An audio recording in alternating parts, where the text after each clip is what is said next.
Health sector में आज से एक बहुत बड़ा अभियान शुरू होने जा रहा है और उसमें टेक्नोलॉजी का भी बहुत बड़ा रोल रहेगा।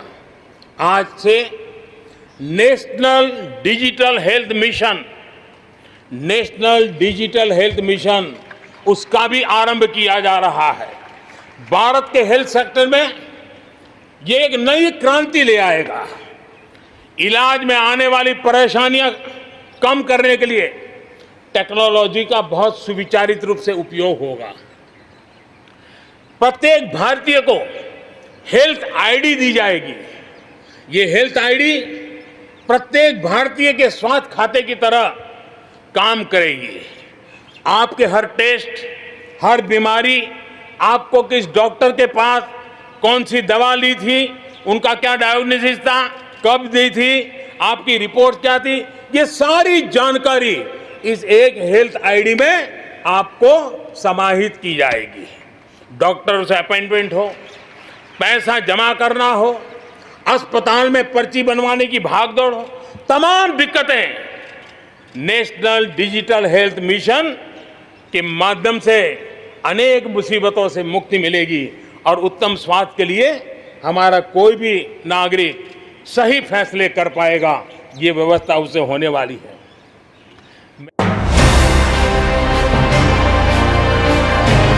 मेरे प्यारे देशवासियों, जब भी अब कोरोना की बात आती है तो एक बात स्वाभाविक है, हर किसी के मन में सवाल है, कोरोना की वैक्सीन कब तैयार होगी? ये सवाल हर एक के मन में है, पूरी दुनिया में है। मैं आज देशवासियों को कहना चाहूँगा, देश के हमारे वैज्ञानिकों की प्रतिभा एक ऋषि मुनि की तरह लेबोरेटरी में जी जान से जुटे हुए हैं, अखंड एक निष्ठ तपस्या कर रहे हैं, बड़ी कड़ी मेहनत कर रहे हैं और भारत में एक नहीं, दो नहीं, तीन वैक्सीन उसके टेस्टिंग के अलग अलग चरण में है। वैज्ञानिकों से जब हरी झंडी मिल जाएगी, बड़े पैमाने पर प्रोडक्शन होगा और उसकी तैयारियां भी पूरी तरह रेडी हैं और तेजी से प्रोडक्शन के साथ वैक्सीन हर भारतीय तक कम से कम समय में कैसे पहुंचे, उसका खाका भी तैयार है, उसका रूपरेखा भी तैयार है।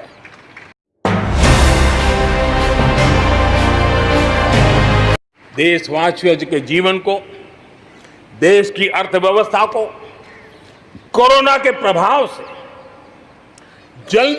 जल्दी बाहर निकालना आज हमारी प्राथमिकता है। इसमें अहम भूमिका रहेगी नेशनल इंफ्रास्ट्रक्चर पाइपलाइन प्रोजेक्ट की। इस पर 110 लाख करोड़ उससे भी ज्यादा खर्च किए जाएंगे। इसके लिए अलग अलग सेक्टर्स में लगभग 7,000 प्रोजेक्ट्स की पहचान कर ली गई है। इससे देश के ओवरऑल इंफ्रास्ट्रक्चर डेवलपमेंट को एक नई दिशा भी मिलेगी, एक नई गति भी मिलेगी।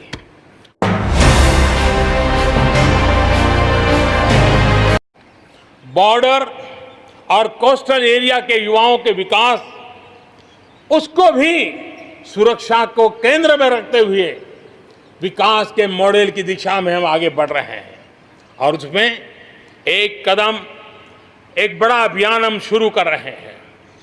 हमारे जो बॉर्डर इलाके हैं, हमारे जो कोस्टल इलाके हैं, वहाँ के करीब 173 डिस्ट्रिक्ट हैं जो किसी न किसी देश की सीमा या समुद्री तट से जुड़े हुए हैं।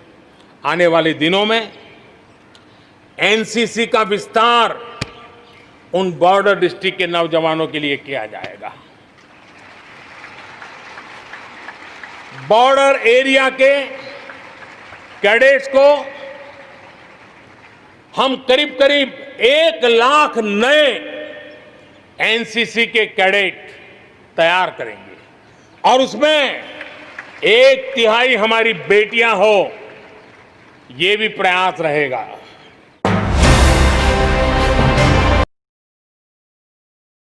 मेरे प्यारे देशवासियों, आत्मनिर्भर भारत की अहम प्राथमिकता आत्मनिर्भर कृषि और आत्मनिर्भर किसान, और इसको हम कभी भी नजरअंदाज नहीं कर सकते हैं। किसान को पिछले दिनों हमने देखा है, एक के बाद एक रिफॉर्म आजादी के इतने सालों के बाद किए गए हैं। किसान को तमाम बंधनों से मुक्त करना हो, वो काम हमने कर दिया है। आप सोच नहीं सकते होंगे, हमारे देश में आप अगर साबुन बनाते हैं, हिंदुस्तान के कोने में जाके साबुन बेच सकते हैं। आप अगर कपड़ा बनाते हैं, हिंदुस्तान के किसी कोने में जाके कपड़ा बेच सकते हैं। आप चीनी बनाएं, आप चीनी बेच सकते हैं। लेकिन मेरा किसान, बहुत लोगों को पता नहीं होगा, मेरे देश का किसान जो उत्पादन करता था, न वो अपनी मर्जी से बेच सकता था, न अपनी मर्जी से जहां बेचना चाहता था वहां बेच सकता था। उसके लिए जो दायरा तय किया था वहीं बेचना पड़ता था। उस सारे बंधनों को हमने खत्म कर दिया है। अब हिंदुस्तान का किसान उस आजादी की सांस को ले पाएगा ताकि वो हिंदुस्तान के किसी में भी, दुनिया के किसी भी कोने में अपना माल बेचना चाहता है, वो अपने टर्म्स पर बेच पाएगा। इस बात को हमने किसान की आय को बढ़ाने के लिए अनेक वैकल्पिक चीजों को भी बल दिया है। उसके किसानी में इनपुट कॉस्ट कैसे कम हो, सोलार पंप, उसको डीजल पंप से मुक्ति कैसे दिला दे, अन्नदाता ऊर्जादाता कैसे बने, मधुमक्खी पालन हो, फिशरीज हो, पोल्ट्री हो, ऐसे अनेक चीजें उसके साथ जुड़ जाएं ताकि उसकी आय दोगुना हो जाए। उस दिशा में हम लगातार काम कर रहे हैं। आज समय की मांग है, हमारा कृषि क्षेत्र आधुनिक बने, मूल्य वृद्धि हो, वैल्यू एडिशन हो, फूड प्रोसेसिंग हो, पैकेजिंग की व्यवस्था हो, उसको संभालने की व्यवस्था हो, और इसलिए अच्छे इंफ्रास्ट्रक्चर की जरूरत है।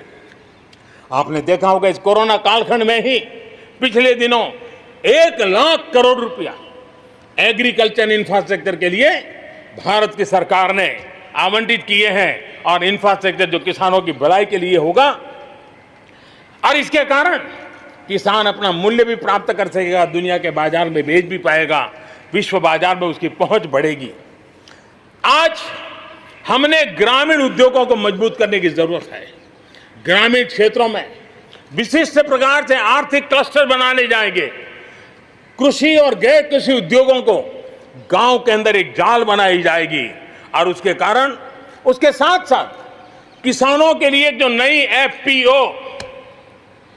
हमने बनाने का, किसान उत्पादक संघ बनाने का जो हमने कोशिश की है, वो अपने आप में एक बहुत बड़ा इकोनॉमिकल एम्पावरमेंट का काम करेगा। भाइयों बहनों, मैंने पिछली बार यहां पर जल जीवन मिशन की घोषणा की थी। आज उसको 1 साल हो रहा है। मैं आज गर्व से कह सकता हूं कि जो हमने सपना लिया है कि पीने का शुद्ध जल, नल से जल हमारे देशवासियों को मिलना चाहिए। स्वास्थ्य की समस्याओं का समाधान भी शुद्ध पीने के जल से जुड़ा हुआ होता है। अर्थव्यवस्था में भी उसका बहुत बड़ा योगदान होता है, और उसको लेकर के जल जीवन मिशन शुरू किया। आज मुझे संतोष है कि प्रतिदिन हम 1 लाख से ज्यादा घरों में, हर दिन 1 लाख से ज्यादा घरों में जल पहुंचा रहे हैं, पाइप से जल पहुंचा रहे हैं।